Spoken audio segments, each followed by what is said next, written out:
ಸ್ನೇಹಿತರೆ, ನಮ್ಮ ಭಾರತದ ರಕ್ಷಣಾ ಬೆಳವಣಿಗೆಗಳ ಪ್ರತಿಯೊಂದು ಸುದ್ದಿಯೂ ನಿಮಗೆ ತಲುಪಬೇಕೆಂಬುದು ನಮ್ಮ ಉದ್ದೇಶ. ನಿಮ್ಮ ಒಂದು ಸಬ್ಸ್ಕ್ರೈಬ್ ನಮಗೆ ದೊಡ್ಡ ಪ್ರೋತ್ಸಾಹ. ದಯವಿಟ್ಟು ಸಬ್ಸ್ಕ್ರೈಬ್ ಮಾಡುವುದರ ಮೂಲಕ ಪ್ರೋತ್ಸಾಹ ನೀಡಿ ಎಂದು ನಿಮ್ಮಲ್ಲಿ ಕೇಳಿಕೊಳ್ಳುತ್ತೇವೆ.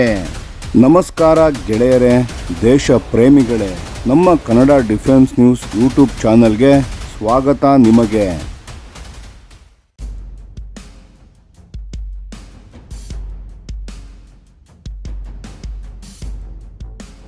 ಸ್ನೇಹಿತರೆ, ಭಾರತದ ರಕ್ಷಣಾ ಶಕ್ತಿ ಇನ್ನಷ್ಟು ಬಲಗೊಳ್ಳಲು ಹೊರಟಿದೆ.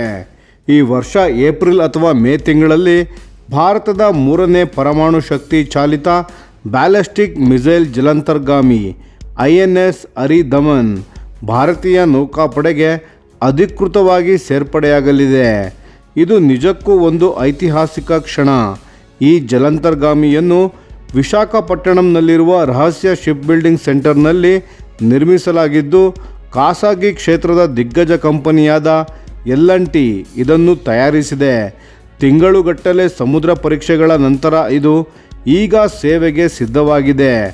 ಒಮ್ಮೆ ಕಮಿಷನ್ ಆದ ನಂತರ INS ಹರಿದಮನ್ ತನ್ನ 2 ಸಹೋದರ ಜಲಾಂತರ್ಗಾಮಿಗಳೊಂದಿಗೆ, ಅಂದರೆ ಸ್ಟ್ರಾಟಜಿಕ್ ಫೋರ್ಸಸ್ ಕಮಾಂಡ್ನ ಅಡಿಯಲ್ಲಿ ಭಾರತದ ಪರಮಾಣು ನಿಯಂತ್ರಣ ಪಡೆಯ ಭಾಗವಾಗಲಿದೆ. ಈ ಜಲಾಂತರ್ಗಾಮಿ ನೌಕೆಯು 2 ಮಾದರಿಯ ಮಿಸೈಲ್ಗಳನ್ನು ಹೊತ್ತೊಯ್ಯಬಲ್ಲದು. ಒಂದು 750 ಕಿಲೋಮೀಟರ್ ವ್ಯಾಪ್ತಿ ಹೊಂದಿರುವ K-15 ಮಿಸೈಲ್ ಮತ್ತು 3000 ಕಿಲೋಮೀಟರ್ಗಿಂತಲೂ ಹೆಚ್ಚು ದೂರ ಹೊಡೆಯಬಲ್ಲ K-4 ಬ್ಯಾಲಿಸ್ಟಿಕ್ ಮಿಸೈಲ್. ಆದರೆ ಇವುಗಳ ನಿಜವಾದ ಶಕ್ತಿ ಏನು ಗೊತ್ತಾ? ಈ ಜಲಾಂತರ್ಗಾಮಿಗಳು ಸಮುದ್ರದ ಆಳದಲ್ಲಿ ಅಡಗಿ ಕುಳಿತು ಸಂಪೂರ್ಣ ರಹಸ್ಯವಾಗಿ ಚಲಿಸುತ್ತವೆ. ಪರಮಾಣು ರಿಯಾಕ್ಟರ್ ಇರುವ ಕಾರಣಕ್ಕೆ ಇವು ಮೇಲ್ಮೈಗೆ ಬರುವ ಅವಶ್ಯಕತೆಯೇ ಇಲ್ಲ. ಹಾಗಾಗಿ ಶತ್ರುಗಳಿಗೆ ಇವು ಎಲ್ಲಿ ಇವೆ ಎಂದು ಪತ್ತೆ ಮಾಡುವುದು ಬಹುತೇಕ ಅಸಾಧ್ಯ. ಇದೇ ಇವುಗಳ ಅತಿದೊಡ್ಡ ಅಸ್ತ್ರ, ರಹಸ್ಯ ಮತ್ತು ಅನಿರೀಕ್ಷಿತತೆ. ಯುದ್ಧ ಪರಿಸ್ಥಿತಿಯಲ್ಲಿ ಈ ಜಲಾಂತರ್ಗಾಮಿ ಮಿಸೈಲ್ ಹಾರಿಸಿದರೆ ಇಡೀ ಸಂಘರ್ಷ ಒಮ್ಮೆಲೆ ಪರಮಾಣು ಮಟ್ಟಕ್ಕೆ ಜಿಗಿಯುತ್ತದೆ. ಆ ಒಂದು ಕ್ಷಣ ಎಲ್ಲವನ್ನು ಬದಲಾಯಿಸಿ ಬಿಡುತ್ತದೆ. ಭಾರತದ SSBN ಪ್ರಯಾಣ ಹೇಗೆ ಶುರುವಾಯಿತು ಎಂದರೆ 2016ರಲ್ಲಿ INS ಅರಿಹಂತ್ ಸೇವೆಗೆ ಬಂತು.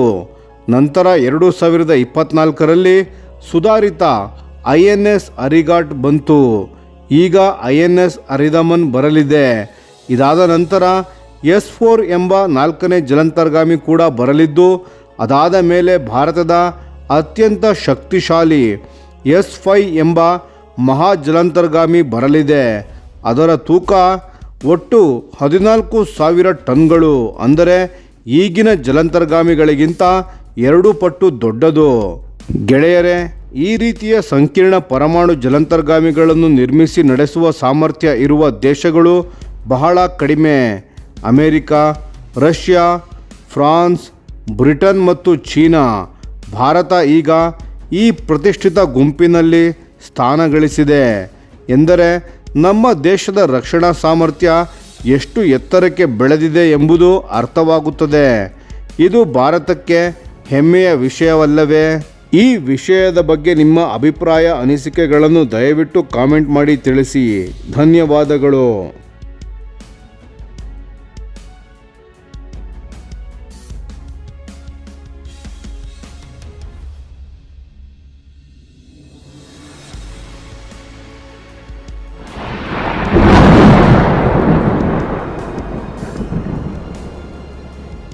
ಈ ವಿಡಿಯೋ ನಿಮಗೆ ಇಷ್ಟವಾಗಿದ್ದರೆ ಲೈಕ್ ಮಾಡಿ ಮತ್ತು ನಮ್ಮ ಚಾನೆಲನ್ನು ಸಬ್ಸ್ಕ್ರೈಬ್ ಮಾಡಿ ಹಾಗೂ ಬೆಲ್ ಐಕಾನ್ ಒತ್ತಿ. ಯಾವ ಅಪ್ಡೇಟ್ಗೂ ಮಿಸ್ ಆಗಬೇಡಿ. ಡಿಫೆನ್ಸ್ ಸುದ್ದಿಗಳನ್ನು ತ್ವರಿತವಾಗಿ ಪಡೆಯಿರಿ. ನಿಮ್ಮ ಬೆಂಬಲವೇ ನಮ್ಮ ಶಕ್ತಿ. ಭಾರತ ಬಲಿಷ್ಠವಾಗಲಿ ಎಂದು ಆಶಿಸುತ್ತಾ ಭಾರತ ಮಾತೆಗೆ ಜೈ. ಧನ್ಯವಾದಗಳು.